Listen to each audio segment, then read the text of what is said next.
Hello and welcome back to Tree of Life Tarot. This is going to be your weekend reading for March 28th and 29th. Of course, remember tarot is timeless, so whenever this finds you, I trust that it is the right time for this message. Weekend readings, we do a little bit of a different format because it is the hinge time between one week and the next. So we're going to do a 9-card block, see where we've been, and where we are headed. So I hope you've all had a wonderful week. I know for many around me, and myself included, last week was a bit of a tough one. There's our Queen of Swords again.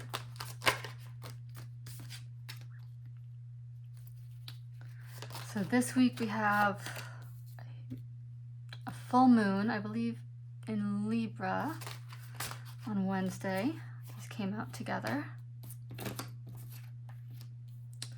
We are moving into a new month, and there will be a monthly pick a card. So keep an eye out for that. Lots of wand energy. Oh, more cups. Okay.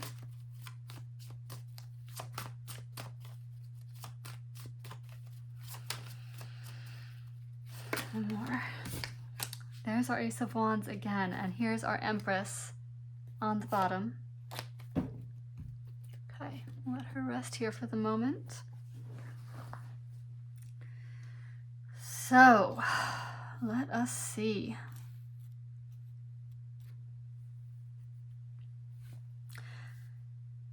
There seems to have been a decision,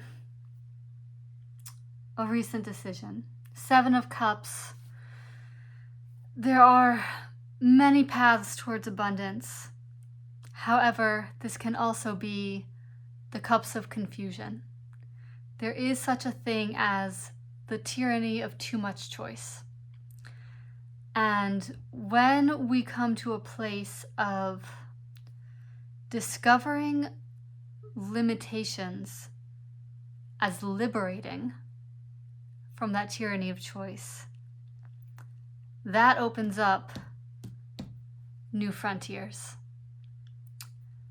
So making peace with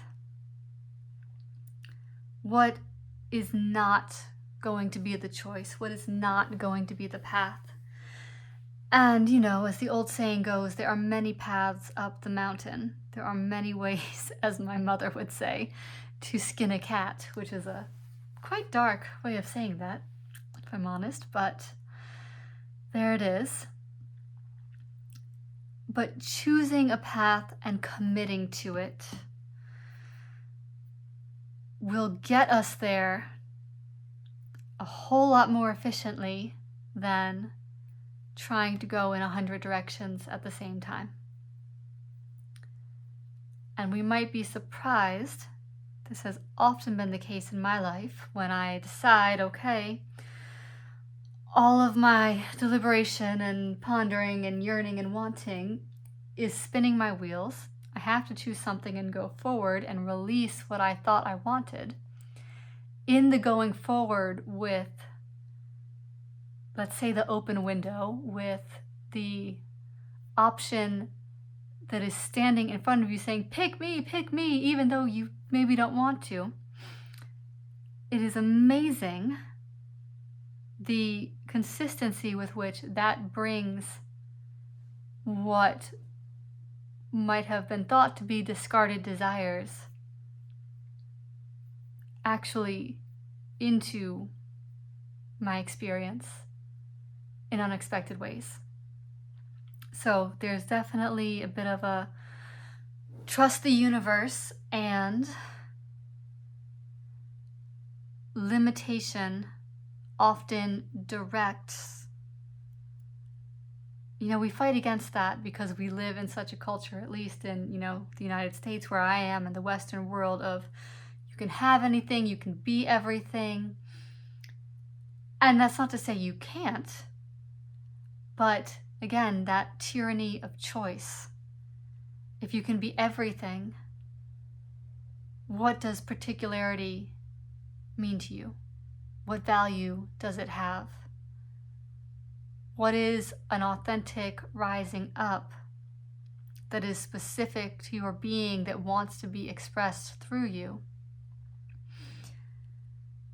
that actually does give your individuality and something to offer? So here we have a moving away from the tyranny of choice with decision, clarity, and conviction. And she's often, this Queen of Swords, a card of healthy boundaries.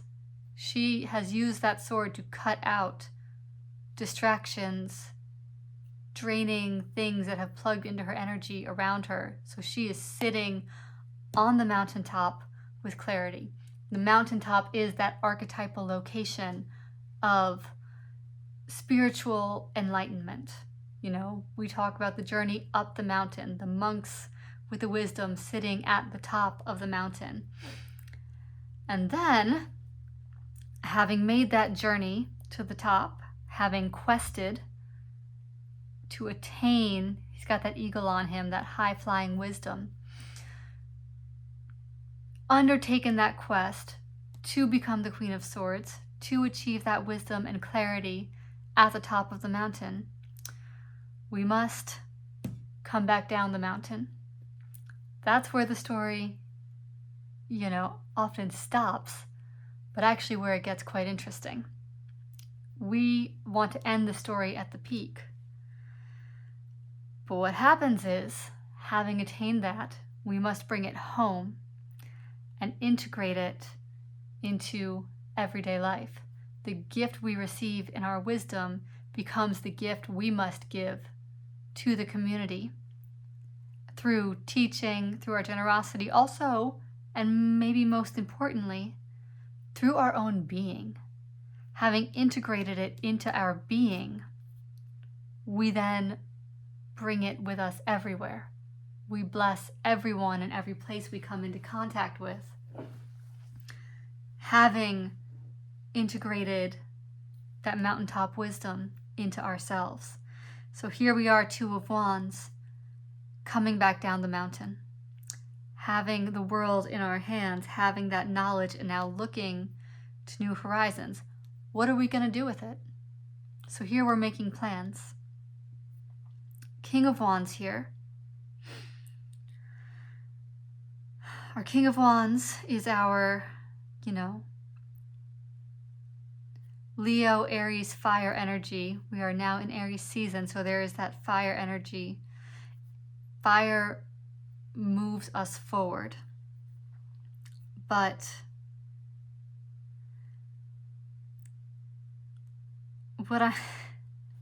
what's coming to me with the King of Wands and this Ace of Cups here, there's a little bit of cooling off.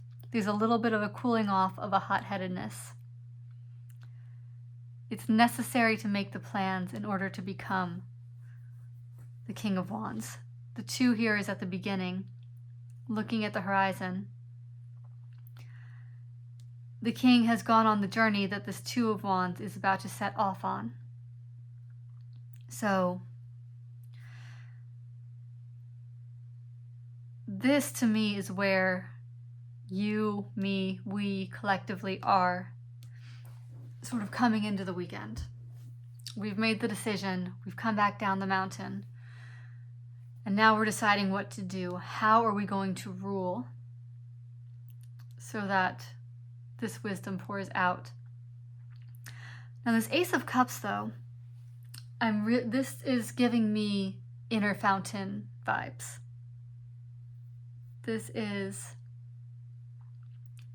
flowing out, overflowing from within, having been filled.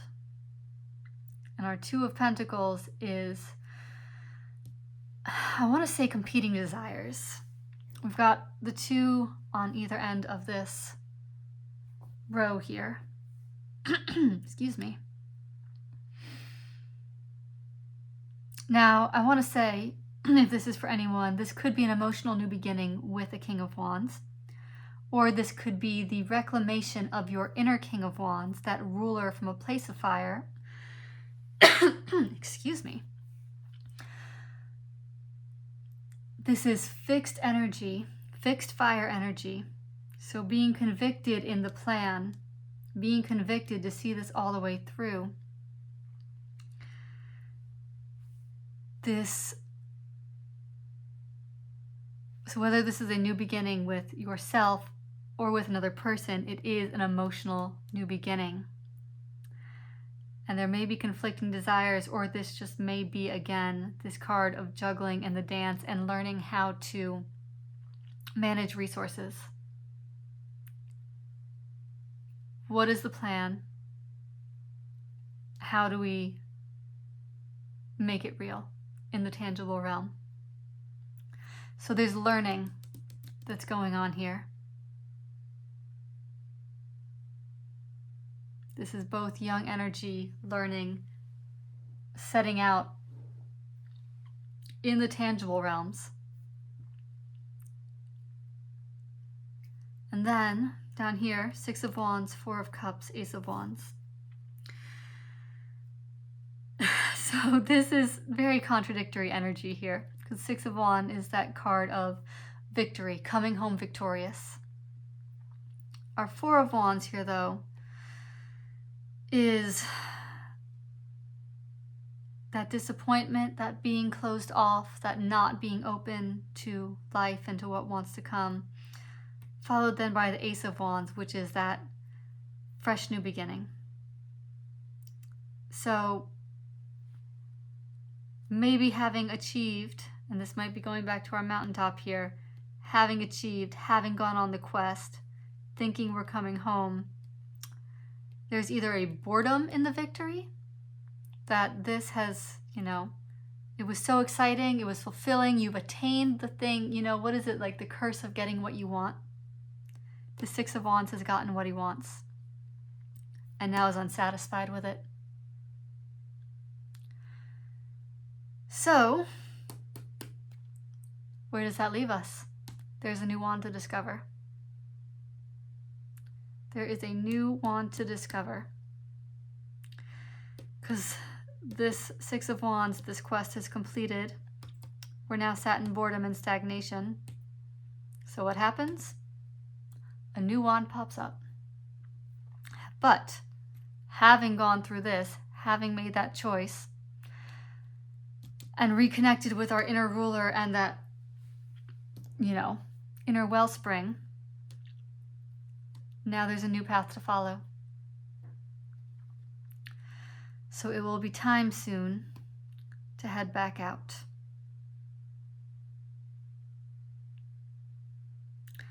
Let me just take a moment and see if there's anything else.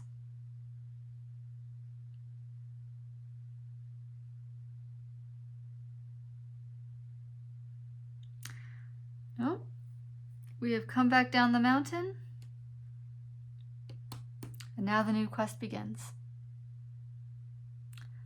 I'm going to get a card of advice. I feel like there's one more thing that wants to be said here.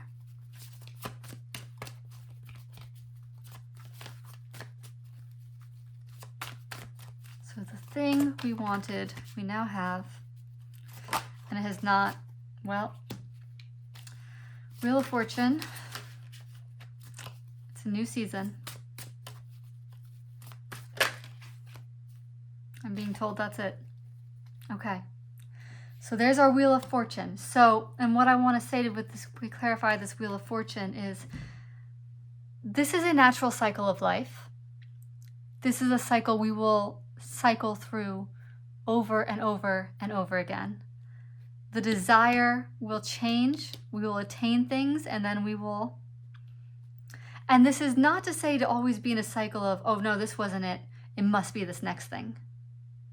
It's just to say that we learn from attaining these things.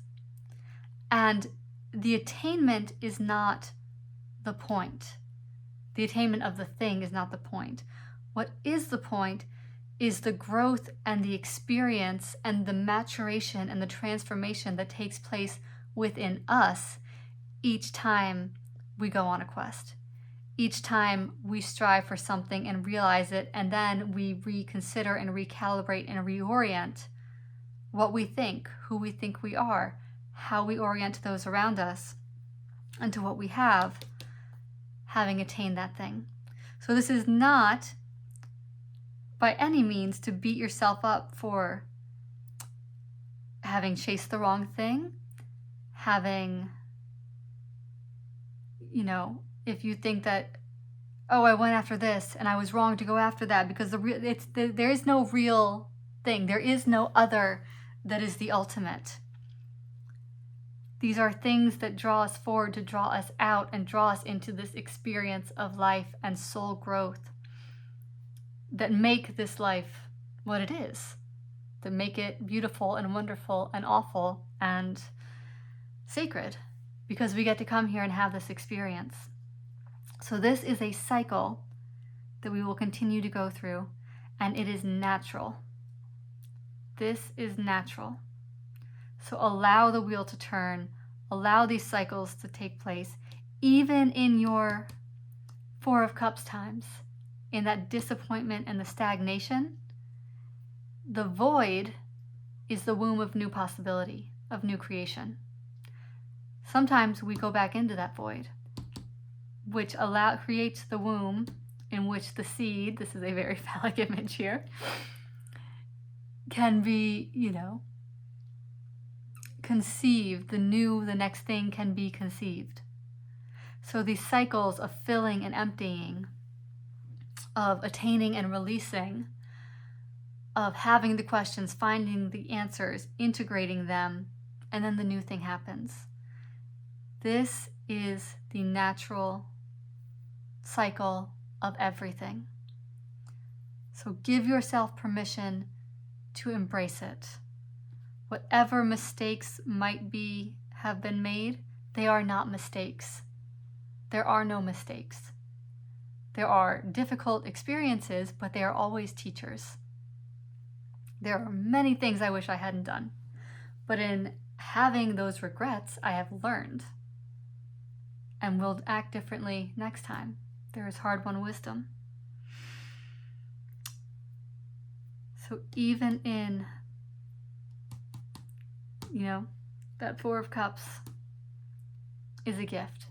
If this isn't satisfying, what is? Can you sit with the emptiness so that the new passion can emerge? Trust the wheel, trust the cycles, learn the cycles, and master the cycles.